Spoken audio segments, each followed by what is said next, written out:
आचार्य चरण परम श्रद्धेय परम पूज्य प्रातस्मरणीय श्रीमद आदि रामानंदाचार्य भगवान के शिष्य ब्रह्मचारी थे पूर्व जन्म में, और इस जन्म में आचार्य चरण की कृपा प्रसाद के कारण वे रैदास जी के रूप में एक चर्मकार के यहाँ उन्होंने जन्म लिया। तो ये सब चर्चा हमने कल की कथा में की थी। आज हम आगे बढ़े और आगे का जो संतों के प्रति किस प्रकार रैदास जी का प्रेम बढ़ा, संतों में कैसे श्रद्धा बढ़ी और भगवान से किस प्रकार से वे वार्तालाप करते थे, उन सब विषयों पर हमें चर्चा करनी है। प्रेम का स्वरूप है कि प्रेम घटता नहीं, जहाँ प्रेम घट जावे वहाँ प्रेम है ही नहीं, ऐसा समझना चाहिए। प्रेम प्रतिक्षण बढ़ता है, उसी के साथ में श्रद्धा और विश्वास भी बढ़ता है। तो श्री रैदास जी के जीवन में किस प्रकार से प्रेम और श्रद्धा बढ़ी वो हमें सुनना है। श्रद्धा ऐसी हो हमारी कि वो डिगे नहीं। जहाँ श्रद्धा डिग जावे या जहाँ प्रेम गिर जावे वहां वास्तव में समझना चाहिए कि वो प्रेम या वो विश्वास वो श्रद्धा है ही नहीं। जैसे भगवान, अब देखिए इतने भक्त हुए, सबके जीवन में कोई ना कोई परिस्थिति ऐसी आई, सामान्य लोगों को लगा कि अब तो इनकी श्रद्धा गिर जानी चाहिए, अब तो प्रेम भगवान से क्या रहेगा। इस स्थिति ऐसी आ गई, महाराज इतना प्रेम किया भगवान से और ऐसी स्थिति में भगवान ने लाकर खड़ा कर दिया।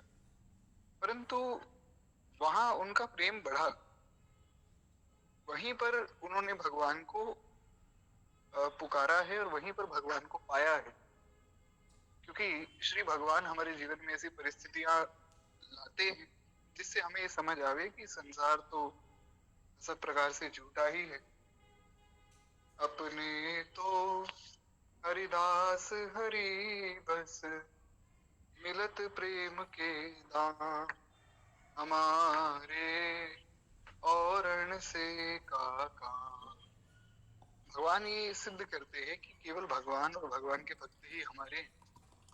बाकी जैसा श्री मीराबाई ने कहा, यह संसार सकल जग झूठा, झूठा कुल रानाती,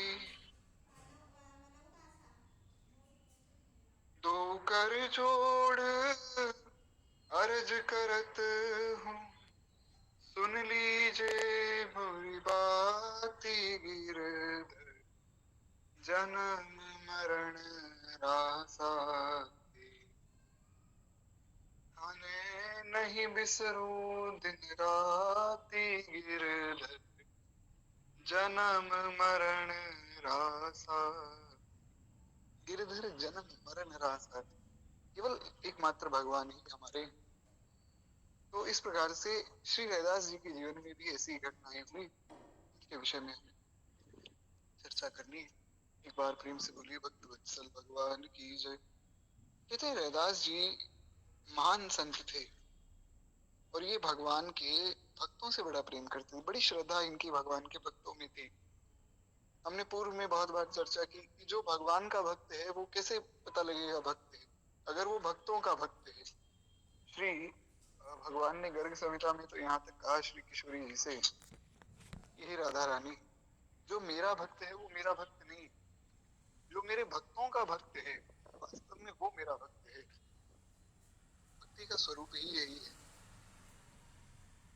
तो कहते हैं कि ये भगवान के संतों में बड़ा प्रेम रखते थे। इनका यह आचरण पिताजी को अच्छा नहीं लगा, इनके जो पिताजी थे उनको अच्छा नहीं लगता था इनका यह आचरण। अतः उन्होंने इन्हें अलग कर दिया, घर से निकाल दिया और घर के पीछे की जमीन रहने के लिए दे दी कि अब जो है तुम हमसे अलग रहो, हमारे साथ मत रहा करो। तो रैदास जी तो रैदास जी महाराज, आज के दिवस की मैं जाऊं बलिहारा, मेरे घर आया राजा राम जी का प्यारा। ये श्री रैदास जी का ही पद है। रैदास जी बड़े खुश हो जाते, कोई भगवान का भक्त आता तो उठकर ये गाने लग जाते कि मेरे घर आया राजा राम जी का प्यारा। श्री राम रूप में श्रद्धा थी तो ऐसा मन में भाव करते कि आज तो भगवान का प्रिय कोई भक्त आया है। तो इनके पिताजी ने इन्हें अलग कर दिया। जैसा हमने चर्चा की, संसार तो महाराज जब तक स्वार्थ है तब तक हमारे संग है, जब स्वार्थ पूर्ण हो गया तो फिर संसार को हमारी आवश्यकता नहीं। हमारी आवश्यकता तो ठाकुर जी को है, संतों को है महाराज, और उसमें भी विशेष रूप से उन्हें भी हमारी आवश्यकता नहीं है, पर हमारा निर्वाह और कहीं है नहीं। अब देखिए, हम जैसे जीव भगवान के लिए क्या कर सकते हैं, पर भगवान इतने करुणामय हैं कि वे सदैव जो है हमें बचा रहे हैं, हम पर कृपा कर रहे हैं, हमें अपने करुणा भरे नेत्रों से पोषित कर रहे हैं, क्योंकि श्री ठाकुर जी का स्वरूप ही यही है, उनका स्वभाव ही यही है। संसार का स्वभाव ही स्वार्थ है, इसमें संसार की गलती कोई नहीं। संसार है ही ऐसा, भगवान ने कहा माम उत्पत्ति पुनर्जन्मा दुखालयम शाश्वतम। अर्जुन, ये है ही दुखालय। जैसे मान लीजिए आप कहीं लाइब्रेरी में जा रहे हैं, वहां जाकर सब जगह आपने देखा किताबें ही किताबें हैं, आपने वहां किसी से पूछा कि भैया यहाँ पे जो है कुछ खाने के लिए मिलेगा, तो लोग कहेंगे अरे तुम मूर्ख हो, लाइब्रेरी में खाने के लिए क्यों मिलेगा, यहाँ तो किताबें मिलेगी, पढ़ने के लिए मिलेगा। तो गलती संसार की नहीं, गलती हमारी कि हम दुखालय में आकर सुख खोज रहे हैं, जबकि सुख है भगवान के श्री चरणों में। इसलिए श्री काकभूषुंडी जी ने कहा सत हरि भजन जगत सब सपना, निज अनुभव अब कहूं खगेसा, बिनु हरि भजन न जाहि कलेसा। कितने कितने वचन श्री गोस्वामी जी ने कहे। तो ऐसा ही प्रसंग श्री रैदास जी के जीवन में प्राप्त होता है। इनके पिताजी को अच्छा नहीं लगता था, ये संत सेवा करते थे, तो इनके पिताजी ने इनको अलग कर दिया। यद्यपि घर में बहुत सा धन माल था, पर उसमें से पिताजी अलग करते समय एक कण भी इनको देना नहीं चाहते थे। इनके पिताजी ने धन तो खूब था, पर दिया कुछ भी नहीं इनको। इसमें से रैदास जी और उनकी स्त्री को बड़ा सुख हुआ। जो रैदास जी की पत्नी थी वो भी उनके अनुकूल थी, क्योंकि महाराज वे भी भगवान की भक्ता थी। रैदास जी की पत्नी है, सामान्य तो होंगी नहीं। तो अब जिसका संग जैसा होता है वैसा ही वो बन जाता है, हमने सुना था। तो आप सोचिए, जिनका संग ही रैदास जी के साथ में हो, तो स्वाभाविक है कि उनकी भी संतों में श्रद्धा होगी। तो इनको कुछ भी नहीं मिला, रैदास जी और उनकी पत्नी को कुछ भी नहीं मिला, तो ये लोग बड़े प्रसन्न हो गए। ठीक है, जैसा श्री ठाकुर जी रखना चाहेंगे अब हम वैसे रहेंगे। धन का आश्रय रहता तो धन के ही आश्रय रहते। ये एक बड़ी उच्च स्थिति की बात है। एक बार कुछ गुरुदेव भगवान को स्लीप डिस्क की दिक्कत हो गई, तो संभवतः यही नाम है, नाम मुझे ध्यान में नहीं है, शायद यही नाम है उस बीमारी का। बड़ी महाराज दिक्कत हुई, रीढ़ की हड्डी जो स्पाइनल कॉर्ड है उसमें, तो बड़ी तकलीफ हुई। यद्यपि महाराज जी तो महाराज जी हैं, साक्षात भगवान ही है वे तो, पर लीला है। तो बात चली कि महाराज जी का ऑपरेशन करवाया जाए। तो पूज्य रेवासा महाराज जी ने कहा कि आप जो है राजस्थान में एक भृगु संहिता के ज्ञाता हैं, बड़े उच्च कोटि के ज्योतिष हैं, उनसे मिलकर आप वार्ता कर लीजिए। फिर अगर वे कह दें कि ऑपरेशन करवाना है तो आप करवा लीजिएगा, नहीं तो मत करवाइएगा। महाराज जी ने कहा जैसी आपकी आज्ञा। तो श्री महाराज जी ने सोचा कि अब वहां जा ही रहे हैं, तो थोड़ी दूर में श्रीनाथ जी का मंदिर है, तो श्रीनाथ जी के यहाँ भी दर्शन कर लेंगे। तो इस भावना से वे गए कि श्रीनाथ जी का दर्शन करना है। अब देखिए भक्त की दिनचर्या कैसी है, भाव कैसा है। महाराज जी इस भाव से नहीं गए कि हमारा कुछ इलाज होने वाला है, या हमारे हम अपनी पत्री दिखा ले कि ऑपरेशन करवाना है या नहीं। अपने लिए नहीं गए, क्योंकि उपासना अपने लिए ही नहीं, इस उपासना का भाव ही तत्सुख सुखित्वम का है। तो श्री महाराज जी इस भाव से गए कि हम श्री नाथ जी के दर्शन करने जाएंगे, बीच में रुक कर ये भी काम कर लेंगे। ये भाव है भक्त का। फिर एक बार प्रेम से बोलिए श्री सदगुरुदेव भगवान की जय। तो महाराज जी चले। चले तो रेवासा महाराज जी का फोन आया। परम पूज्य परम श्रद्धेय प्रातः स्मरणीय श्री डॉक्टर राघवाचार्य जी महाराज, तो उनका फोन आया कि कहाँ हो माय डियर। वे ऐसे ही बात करते थे। महाराज जी ने कहा कि महाराज जी श्रीनाथ जी का दर्शन करने जा रहे हैं। तो बोले नाथ द्वारा में किसी को जानते हो? महाराज जी ने कहा कि हम तो केवल श्रीनाथ जी को जानते हैं और तो किसी से हमारा परिचय है नहीं। और इतना कहने के बाद वो फोन कट गया। उसके बाद फोन मिला ही नहीं, नेटवर्क ही उड़ गए। इतना ही बोल पाए महाराज जी, इतने में ही नेटवर्क सब चले गए। वहां पहुंचे पहुंचे तो अब जानते तो किसी को भी नहीं थे। महाराज जी का स्वभाव है, महाराज जी ज्यादा संपर्क बनाते नहीं किसी से। यद्यपि महाराज जी तो सबके मन की जानने वाले, सबको जानने वाले, पर महाराज जी थोड़ा अपने शिष्यों को भी आज्ञा देते कि ज्यादा संपर्क आदि से बचना चाहिए। तो वहां पहुंचे तो एक व्यक्ति मिले। मंदिर के बाहर ही मिले, क्योंकि मंदिर में तो पहले विश्राम हो गया ठाकुर जी का। तो वे अंदर ले गए। अंदर सब संतों के लिए कमरे खोल दिए गए, सारे कमरे ही खोल दिए। उन्होंने कहा जितने कमरे आपको चाहिए आप आराम से यहाँ रहिए, खूब प्रेम से दर्शन कीजिए। खूब प्रसाद आ गया ठाकुर जी का। और महाराज इतना प्रसाद आ गया कि संत पा ही नहीं पाए उसको इतना। तो महाराज जी ने कहा कि ऐसा करो कि जो सूखा सूखा प्रसाद है वो रख लो, संग में ले चलेंगे, बाकी प्रसाद पालो। और खूब प्रेम से फिर सुबह पुनः दर्शन हुए ठाकुर जी के। और फिर जब जाने लगे तो महाराज जी ने सोचा कि अब यहाँ रहे हैं तो कुछ सेवा तो करनी चाहिए। तो उन्होंने सेवा नहीं ली महाराज जी से, बल्कि महाराज जी के चरणों में कुछ भेंट उन्होंने अर्पण करने का भाव न किया। तो महाराज जी बताते हैं कि यदि हम उस दिन ये कह देते कि हमारा अमुक व्यक्ति से परिचय है या तमुक व्यक्ति से परिचय है, तो संभवतः उस व्यक्ति के घर चले जाते। यद्यपि परिचय नहीं था, पर अगर होता तो उस व्यक्ति के घर चले जाते, एक बार ठाकुर जी का दर्शन करके निकल जाते। पर जब ये कहा कि भगवान से परिचय है, तो स्वतः ही सारी व्यवस्था भगवान ने कर दी।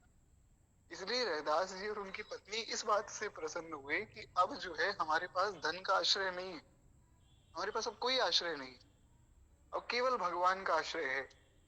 तो अब उनके भरोसे रहेंगे। नामदेव जी के चरित्र में हमने सुना, महाराज नामदेव जी की कुटिया जल गई तो नामदेव जी पानी डालने की जगह घी डाल रहे हैं आग में। लोगों ने कहा कि अरे बावरे हो गए हो क्या, कुटिया जल रही है तुम जो है उसको और बढ़ा रहे हो आग को। बोले ठाकुर जी के भरोसे रहते हैं, वे जलाना चाहे तो महाराज खूब जलावे और बचाना चाहे तो खूब बचावे। तो स्वयं भगवान आए छप्पर बनाने के लिए। हमने कथा सुनी थी, आशा करता हूँ आपको याद होगा। तो खैर एक बार प्रेम से बोलिए श्री रैदास जी महाराज की जय।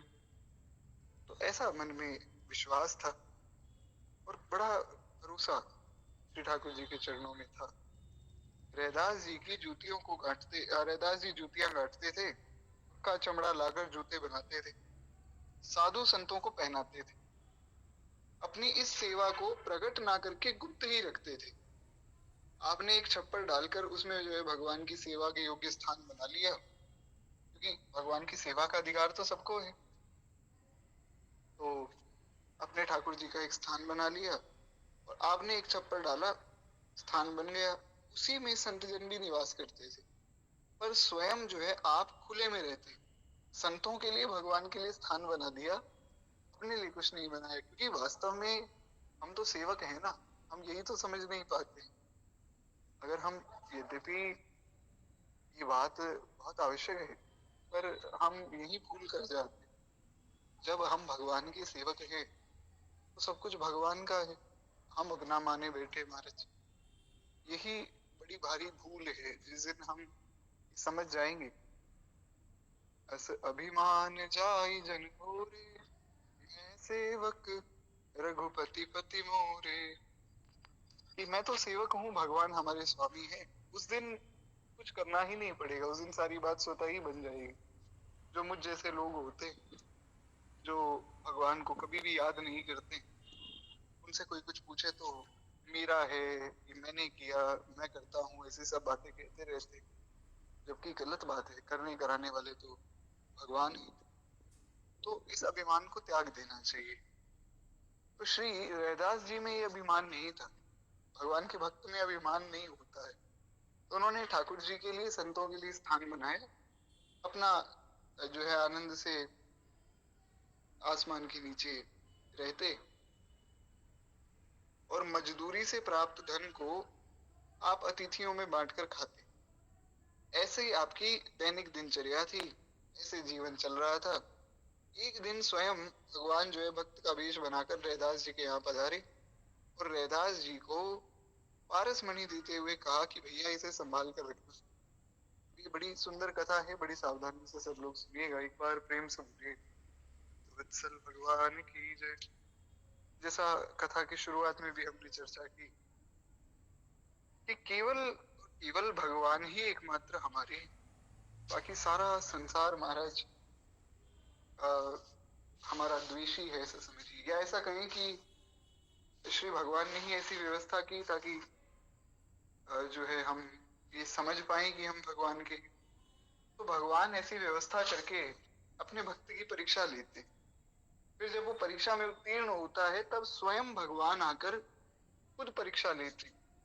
ये बड़ी ऊंची स्थिति के जो भक्त हैं उनकी परीक्षा लेने स्वयं भगवान आते हैं, ऐसा सबकी परीक्षा लेने भगवान नहीं आते। तो रैदास जी की कोटि के जो भक्त हैं उनकी परीक्षा तो ठाकुर जी लेते हैं आकर। तो भगवान एक भक्त के रूप में आए और रैदास जी के हाथ में पारस मणि पकड़ा दी। पारस मणि के विषय में हमने पूर्व में भी चर्चा की थी। पारस मणि एक ऐसा मणि जिस मणि से अगर आप लोहा छुआ दें तो महाराज वो सोना हो जाता है। परंतु श्री गोस्वामी तुलसीदास जी ने कहा, सठ सुधरहि सत संगति पाई, पारस परस कुघात सुहाई। गोस्वामी तुलसीदास जी कहते हैं कि सठ सुधरहि सत्संगति पाई। जो सठ हैं, जो दुष्ट हैं, वो भी सत्संग पाकर, भक्तों का, वैष्णवों का संग पाकर सुधर जाते हैं।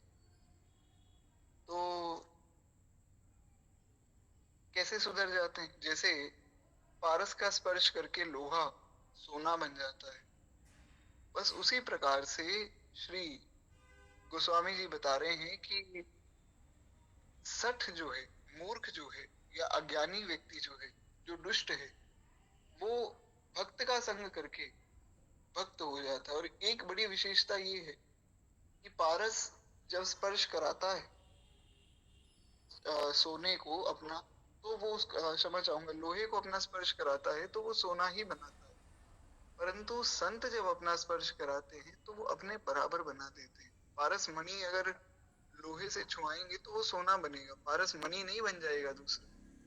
पर भगवान और भगवान के भक्तों की ये विशेषता है कि वो अपने समान कर लेते हैं। यही गुण जो है श्री ठाकुर जी का, सब लोगों का कल्याण करता है। नहीं तो सामान्य जीव में कहाँ ऐसी सामर्थ्य की महाराज भगवान तक पहुंच जाए। पर भगवान जो है भक्त को अपने समान कर लेते हैं। प्रभु तरु तर कपिडार पर, ते किए आप समान, तुलसी कहूँ न राम सो, साहिब शील निधान।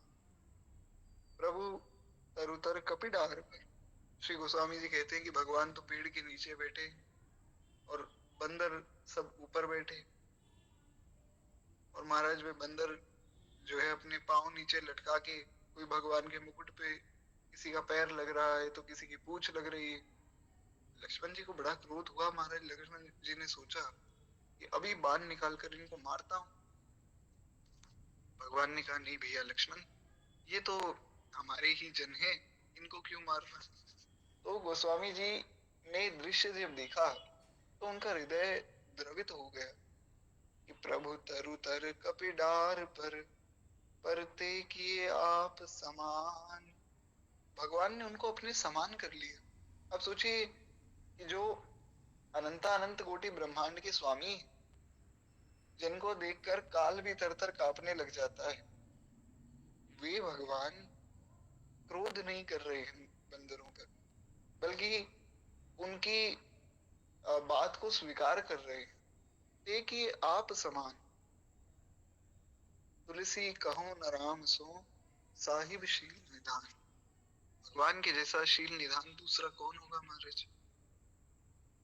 तो खैर इस प्रकार से श्री भगवान आए और परीक्षा ली। तो रैदास जी ने कहा कि भैया ये आप जो मुझे हाथ में पारस मणि दे रहे हैं, मेरा धन तो श्री राम जी हैं, मैं तो बस राम जी का भजन करता हूँ, इस पत्थर से मेरा काम नहीं चलेगा और मैं धन संपत्ति को लेता भी नहीं।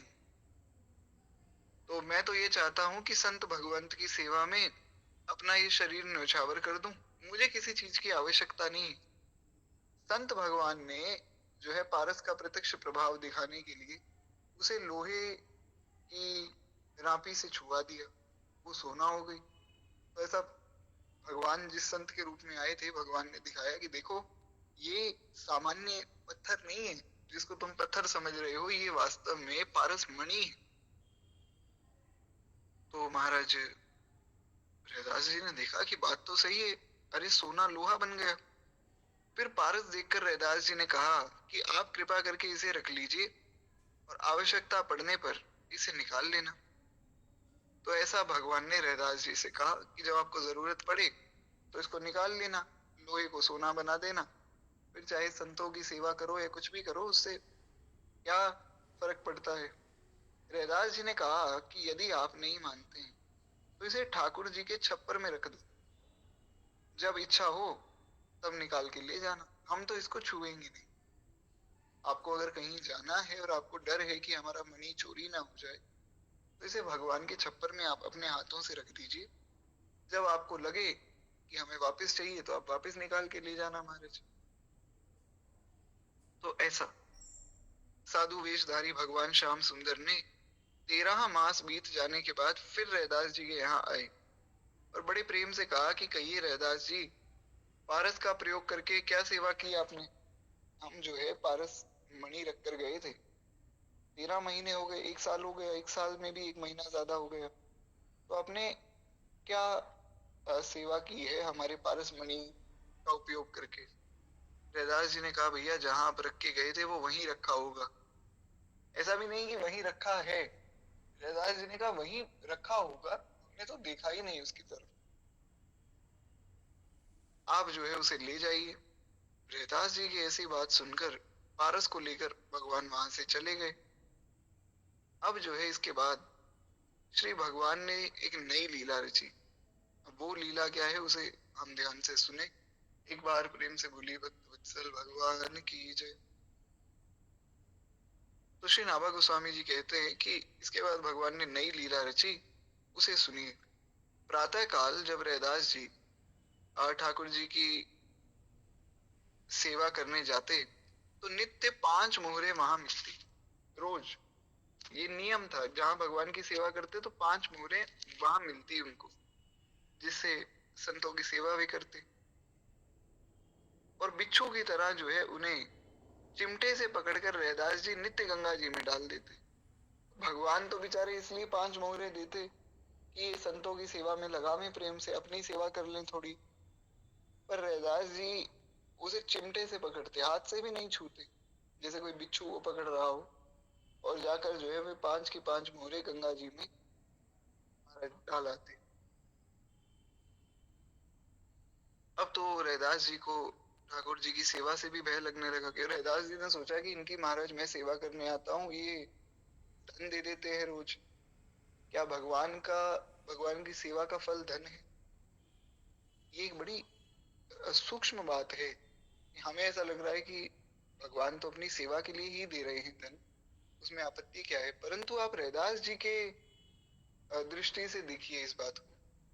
रैदास जी भगवान से मनी मन पूछते हैं कि प्रभु मैं आपकी जो सेवा करता हूँ, क्या उसका फल ये धन है, 5 मोहरे मेरी सेवा का फल है, क्यों दे रहे हैं आप मुझे। संतों की कृपा से बालक हो जावे, संतों की कृपा से धन आ जावे, संत की कृपा से गाड़ी आ जाए, ये संत की कृपा नहीं। संत की कृपा वो है कि जब संत आपका स्पर्श करें, जेहि दरस परस समागमादिक पाप राशि नसाई।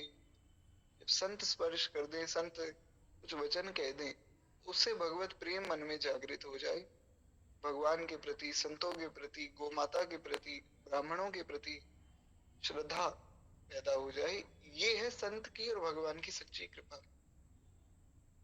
ये कृपा नहीं कि खूब धन हो गया तो महाराज हम समझे कि कृपा हो गई हम पर। कृपा का स्वरूप ये है ही नहीं। तो खैर एक बार प्रेम से बोलिए भक्त वत्सल भगवान की जय। कहते हैं अब इसके बाद भगवान ने एक नई लीला रची। अब ठाकुर जी जो ये रोज लीला करते, 5 मोहरे रख देते, तो अब रैदास जी को डर लगने लगा। तब भगवान ने स्वप्न में रैदास जी से कहा कि भैया तुम अपना ये हट छोड़ दो और मैं जैसा चाहता हूं वैसा करो, जैसा मैं कह रहा हूं वैसा करो। अब स्वामी की आज्ञा है, टाले कैसे। मात पिता गुरु प्रभु के बानी, बिनहि विचार किए शुभ जानी। माता पिता गुरु और प्रभु जो हमारे स्वामी, कोई भी वो हो सकता है। जैसे सामान्य रूप से अगर देखा जाए तो कोई किसी के यहाँ नौकरी करता है तो महाराज वो उसका स्वामी हो गया। कोई किसी का पालन पोषण कर रहा है, कई लोग ऐसा करते हैं ना। जैसे कोई गरीब व्यक्ति मिला तो उसको कह देते हैं कि आज से तुम्हारी पढ़ाई का खर्चा हम देखेंगे, तो तुम खूब प्रेम से पढ़ाई करो। तो ऐसा कोई हो सकता है। या कोई पतिव्रता नारी है तो उनके लिए उनके पति, या कोई छोटा बालक है उसके लिए कोई गार्डियन हो सकते हैं। माता पिता अगर नहीं है तो बड़ा भाई है या कोई भी व्यक्ति, तो ये सब स्वामी में आ गए। तो मात पिता गुरु प्रभु के बानी, बिना ही विचार किए शुभ जानी। ये जो भी कह दें इनकी बात को बिना विचार किए मान लेना चाहिए, नहीं मानने से हानि होती है। तो श्री भगवान ने आज्ञा दी। भगवान ने कहा कि देखो आप अपना हट त्यागो कि हम धन नहीं लेंगे, धन नहीं लेंगे। अरे हमारी आज्ञा है धन लो और जो है उस धन का उत्तम उपयोग करके संतों की और हमारी सेवा करो। ये मेरी आज्ञा है, जैसा मैं चाहता हूं अब तुम वैसा करो। तो श्री रैदास जी ने आज्ञा मान ली, क्योंकि यही तो उपासना है। जिस चीज से भगवान को सुख मिले वही हमें करना है। और भगवान कह रहे हैं कि मुझे अमुक वस्तु से सुख मिलता है और हम कहें कि नहीं आपको तो अलग प्रकार से हम सुख देंगे, तो वो हमारी अज्ञानता हो जाएगी। तो वही करना चाहिए जो गुरुजन बतावें, जो भगवान बतावें, जो शास्त्र बतावें। तो रैदास जी को ठाकुर जी ने इस प्रकार से कहा। रैदास जी ने भगवान की आज्ञा को मान लिया। नित्य प्रति मोहरे नई जगह लेकर विशाल संत निवास और भगवान का भव्य मंदिर उन्होंने बनवा दिया। उसमें दिन रात सेवा भजन कीर्तन, ऐसा लगता कि मानो भक्ति देवी यही रम गई। अब नित्य 5 मोहरे मिल रही थी महाराज भगवान की दया से, तो नित्य ही वे मोहरे ले जाते। खूब सुंदर उन्होंने संत निवास बनवाया। उस संत निवास में खूब सुंदर जो है भगवत नाम का कीर्तन होता, संतों की सेवा होती और खूब नृत्य करते सब भक्त। तो ऐसा लगता कि मानो भक्ति देवी यहीं आकर रम गई। उस समय उर प्रेरक रघुवंश विभूषण ने ब्राह्मणों के हृदय में प्रेरणा की। उर प्रेरक रघुवंश विभूषण, कभी जीवन में कुछ अच्छी प्रेरणा मन में हो जाए तो ये नहीं सोचना चाहिए कि हमारे मन ने अच्छी बात सोच ली। उर प्रेरक रघुवंश विभूषण, हृदय में प्रेरणा करने वाले भगवान हैं। सबके हृदय में भगवान प्रेरणा करते हैं। अच्छी जितनी भी प्रेरणाएं सब भगवान करते हैं। और कभी कुछ गलत काम हम कर रहे हो तो मन से आवाज आती है कि ये तो संभवतः गलत है, तो वो आवाज भी भगवान की ही है महाराज। भगवान ही संकेत करते हैं कि भैया ये कार्य जो है उचित नहीं। तो उर प्रेरक रघुवंश विभूषण, ऐसे जो भगवान हैं जो सबके हृदय में बैठे हैं और सबके हृदय में श्री ठाकुर जी प्रेरणा करते हैं। आप देखिए अगर कोई चोर है, चोरी कर रहा है, तो उसके हृदय में भी प्रेरणा होगी कि गलत काम है। अब करना ना करना उसके ऊपर है, भगवान किसी के कर्म को नहीं रोकते। भगवान का कार्य है केवल समझाना। अब कर्म आप उस हिसाब से अपने हिसाब से अगर करेंगे तो उसका फल भगवान देंगे। भगवत गीता 2 अध्याय का 47वां श्लोक, कर्मण्येवाधिकारस्ते मा फलेषु कदाचन। श्री भगवान ने कहा कि तुम कर्म करो और फल फल का अधिकार तुम्हें नहीं। कर्मण्येवाधिकारस्ते, कर्म पे तुम्हारा अधिकार है, तुम्हारा पूरा अधिकार है कि तुम जैसा कर्म करना चाहो कर सकते हो, परंतु फल पे अधिकार नहीं। जैसे पूर्व में भी हमने इस पर चर्चा की कि कोई वस्तु अगर हमारी है ही नहीं तो हम व्यर्थ में उसके लिए चिंता क्यों करें। जैसे सामान्य रूप से मान लीजिए कहीं आपको कोई व्यक्ति मिले और उन व्यक्ति के हाथ में खूब सुंदर जो है बढ़िया एक मोबाइल है। अब वो मोबाइल फोन उनके हाथ से गिर गया और टूट गया तो आपके हृदय में दुख नहीं होगा। हाँ, वो व्यक्ति अगर रोने लग जाए तो आपको थोड़ा दुख होगा कि अरे बेचारे का नुकसान हुआ, पर उस मोबाइल के टूटने से आपको कोई फर्क नहीं पड़ा क्योंकि वो आपका नहीं है, वो आपके अधिकार की वस्तु नहीं है। अपने हाथ से अपना मोबाइल गिर जाए तो दुख होगा। ऐसे ही भगवान ये समझा रहे हैं कि कर्म का जो फल है वो तुम्हारा है ही नहीं। ऐसा नहीं भगवान ने कहा कि तुम कर्म करो फल की चिंता मत करो, अरे फल तुम्हारा है ही नहीं। तो भगवान समझा रहे हैं कि फल तो मेरा है। कर्मण्येवाधिकारस्ते मा फलेषु कदाचिन माँ कर्म फल हेतु भूर्मा ते संगोत्सव कर्मणि। तुम्हारा काम है कर्म करना, फल जो है उसका तुम चिंतन मत करो क्योंकि वो मेरे हाथ में, और जो फल मिल जाए उसमें प्रसन्न रहो। अब भगवान ने, हमने कोई बहुत अच्छा काम किया, भगवान ने कुछ बुरा कर दिया, यद्यपि भगवान किसी का बुरा करते नहीं, पर हमें ऐसा लगा कि श्री भगवान ने तो हमारे साथ अन्याय किया है। वास्तव में वो अन्याय नहीं, वास्तव में वो न्याय है, क्योंकि भगवान के सब विधान मंगल में है। तो ऐसा ही मन में विचार करना चाहिए। तो खैर एक बार प्रेम से बोलिए भक्त वत्सल भगवान की जय। कहते हैं कि रैदास जी ने खूब सुंदर जो है ऐसी व्यवस्था कर दी कि हर प्रकार से भक्ति महारानी वहीं आकर बैठ गई हूँ ऐसा प्रतीत हो रहा था। उस समय महाराज ब्राह्मणों के मन में भगवान ने ऐसी प्रेरणा की कि रैदास जी की सेवा का विरोध करो, बंद कराओ। ब्राह्मणों ने कहा क्यों महाराज, इतनी अच्छी सेवा चल रही, बंद क्यों कराएं। भगवान तो भगवान है, कौतुकी हैं श्री ठाकुर जी। कौतुक करने में उनको बड़ा सुख मिलता है। अपने भक्तों के साथ, अपने जितने भी प्रिय संत हैं उनके साथ खेल करते हैं भगवान। जग पे खन तुम देख निहार, विधि हरि शंभु नचावन वार। जग पेखन तुम देख निहारे, सारा संसार एक खेल है और आप जो है इसको खेलने वाले हैं। सारा संसार कठपुतली की तरह नाच रहा है महाराज, आप नचाने वाले।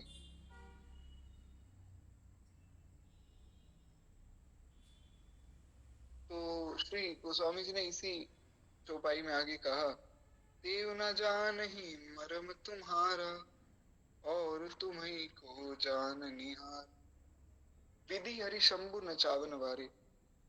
हे प्रभु, आप परम है, सुप्रीम, आपसे ऊपर कोई नहीं, परम स्वतंत्र न सिर पर कोई।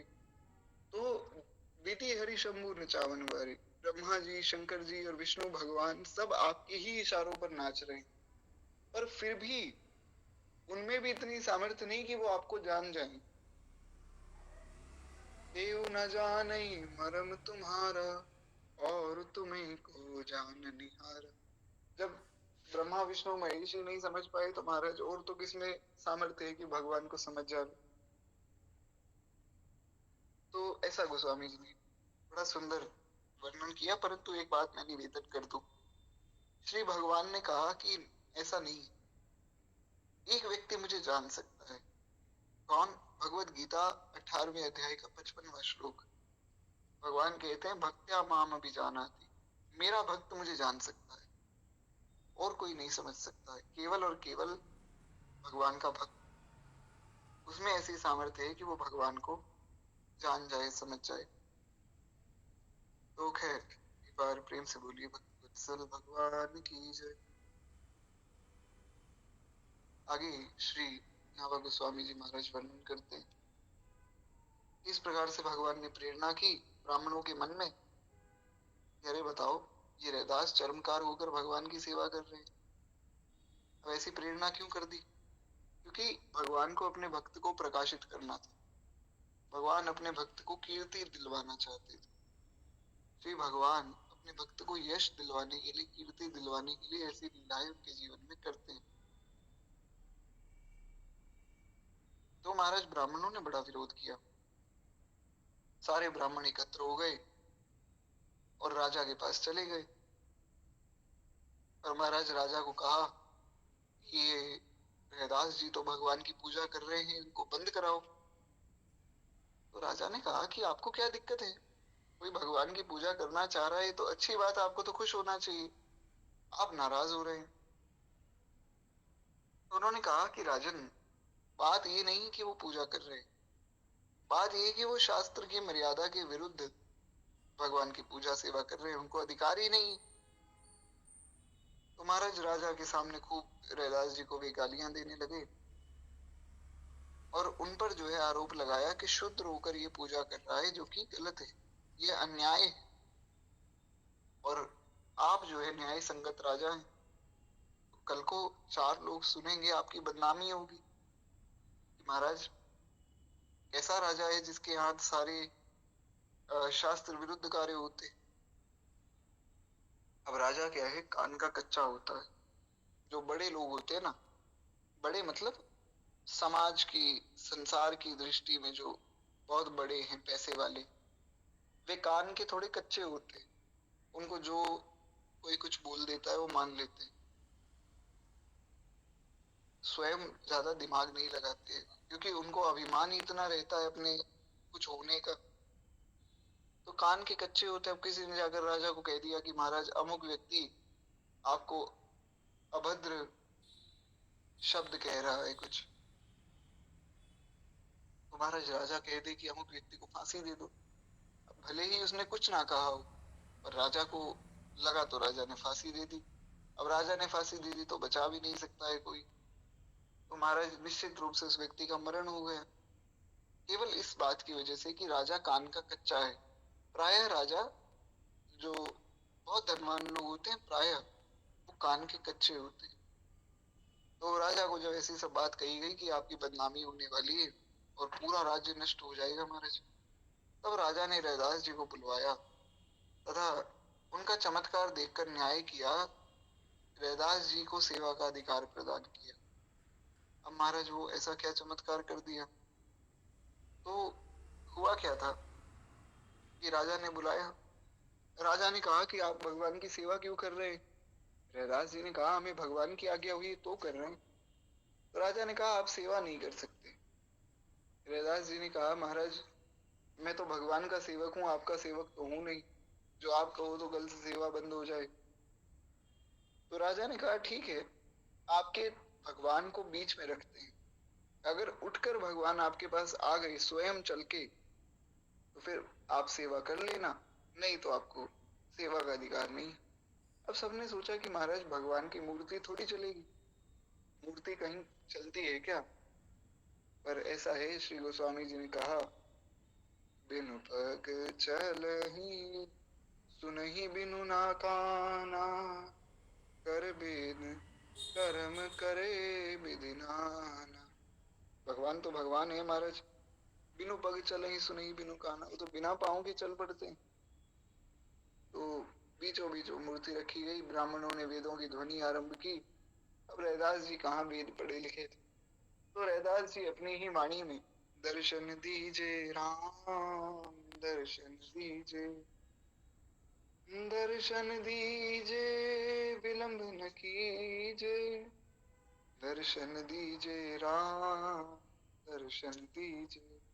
इस प्रकार से गाने लगे। जब गाने लगे तो महाराज भगवान की वो प्रतिमा पूरी सभा के सामने आकर रैदास जी के हृदय से लग गई। तब फिर राजा ने कहा कि आप तो एक सच्चे भक्त हैं, तो महाराज आपको तो सेवा का पूरा पूरा अधिकार है। अब जब स्वयं भगवान ने आकर हृदय से लगा लिया तो उस व्यक्ति को शूद्र समझे या पवित्र समझे तो हमारी अज्ञानता है। बड़े ही रैदास हरिदास ने सुप्रीति करी, पिता ना सुहाई दई ठोर पिछवा रही, उते धन माल कण दियो न हालतिया, पति सुख जाल अहो कियो जब न्यारही। जब रैदास जी और उनकी पत्नी को अलग कर दिया तो श्री रैदास जी की पत्नी को रैदास जी ने पूछा कि आप तो घर में रहिए, आप क्यों कष्ट उठा रही। तो उन्होंने कहा जिसमें हमारे पति का सुख होगा, पति सुख जाल अहो किए जब न्यारे, तो जिसमें आपका सुख होगा हे स्वामी हम भी आपके संगी रहेंगे। गाठे पर पग दासी कहूँ बात ना प्रकाश ल्यावे, हाल करे ज्योति साधु संत को संभारही। डारी एक छानी कियो सेवा को सुस्थान रहे, छोड़े आप जाने बाटे पावे यह धारही। सहे अति कष्ट अंग ही सुख सील रंग, आए हरि प्यारे लियो भक्त वेश धार के। श्री भगवान परीक्षा लेने आए, दिनों कहो पारस है राखी संभारी के, मेरे धन राम कछु पत्थर न सैर काम, काम ना चाहो चाहो डारी तन बारी के। श्री रैदास जी ने कहा हमारे धन तो केवल भगवान है, भगवान और भगवान का नाम।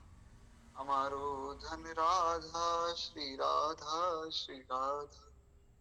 हमारे वृंदावन में तो इससे भी आगे की बात कही जाती, परम धन राधा राधा राधा राधा राधा, प्राण धन राधा राधा राधा राधा राधा, जीवन धन राधा श्री राधा श्री राधा। भगवान है परम धन। फिर एक बार प्रेम से बोलिए श्री राधा नाम की जय। तो कहते हैं इस प्रकार से हमारा धन तो राम जी है भैया, हम इस पत्थर का क्या करेंगे, ले जाओ। रापी एक सोने की हो दियो करी कृपा राखो, राखो यह छानी मांझ लेहु जो निकार के। आए फिर श्याम मास तेरा बीत भये, रीति करी बोले कहो पारस की रीति के। वाही ठोर लीजे मेरो मन ना भतीजे, अब चाहो सोई कीजे मैं तो पावत ही भीति को। लेके उठी गए नए कोतक सुसुने पावे, सेवत मुहर पांच नित ही प्रतीति को। सेवा हु करत डर लाग्यो निसी कहो हरि, छोड़े अरि आपनी और राखी मेरी जीती को। मान लई बात नहीं ठोर ले बनाए चाहे, संतन बसाए हरि मंदिर चिनायो है। विविध बितान तान गनो मोह प्रमाय होए, भई गई भक्ति पूरी जग जस गायो है। भई गई भक्ति पूरी जग जस गायो है, सारा संसार श्री रैदास जी का यश गाने लगा कि महाराज जैसी सेवा रैदास जी के यहाँ होती संतों की, ऐसी सेवा तो कहीं नहीं होती।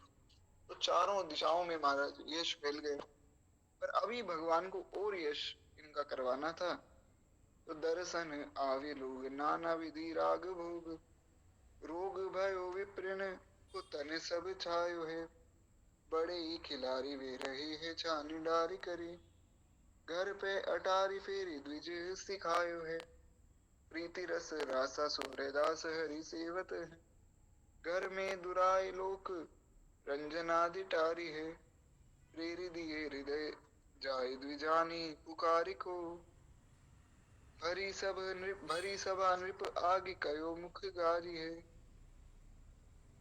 और जन को बुलाए समझाए न्याय प्रीति सौंपी, कीनो जग जस साधु लीला मनुहारी है। पूरे संसार में महाराज रैदास जी की कीर्ति करवाई, और जितने प्रतिकूल में तो माने अनुकूल ही आते। संतन प्रभाव मने कठोर ही की तारी है। सरल शब्दों में जितने भी प्रतिकूल लोग थे सब अनुकूल हो गए, और सब संत जो है बड़ाई करने लगे। इस प्रकार से श्री रैदास जी के चरित्र का दूसरा भाग भी यहाँ पूर्ण होता है। तीसरा भाग जो है चित्तौड़ की रानी के द्वारा इनका शिष्य बनना आदि आदि, वे हम जो है कल की कथा में सुनेंगे। चित्तौड़ की रानी किस प्रकार से आपकी शिष्य बनी वो हम सुनेंगे। श्री मीराबाई किस प्रकार से शरण में आई। तो आज के लिए यही कथा को विश्राम देंगे। 2 मिनट प्रेम से श्री भक्तमाल जी की आरती करें। किसी का कोई प्रश्न हो तो आप लिख सकते हैं। इस धन्य नाभा भारती की आरती आरत हरे। ये भक्त भगवद की कथा सब विश्व का मंगल करे। इस धन्य नाभा भारती की आरती आरत हरे। नर जाति जब माया विवश अज्ञान तम में पग गई, जन भारती आभा तभी जग जग गई जगमग गई। अज्ञान माया मोह तम की कालिमा कलई धुली, सत प्रेम समता सत्य सुख शुचि कंज कलिकाएं खिली। उलूक कल कलि मन सकल उड़गन प्रवाहित हो गई, तब सब पथिक सुंदर सुखद हरि भक्ति पथ को पा गए। इस भक्त माला के सकल हरि भक्त जन दाया करो, सच्ची अहिंसा भक्ति में विज्ञान दे माया। इस धन्य नाभा भारत की आरती आरत हरे। ये भक्त भगवद की कथा सब विश्व का मंगल करे। बोले श्री भक्त वत्सल भगवान की जय। बाल कृष्ण लाल की जय। उमापति महादेव की जय। सब संतन की जय, सब भक्तन की जय। आज के आनंद की जय।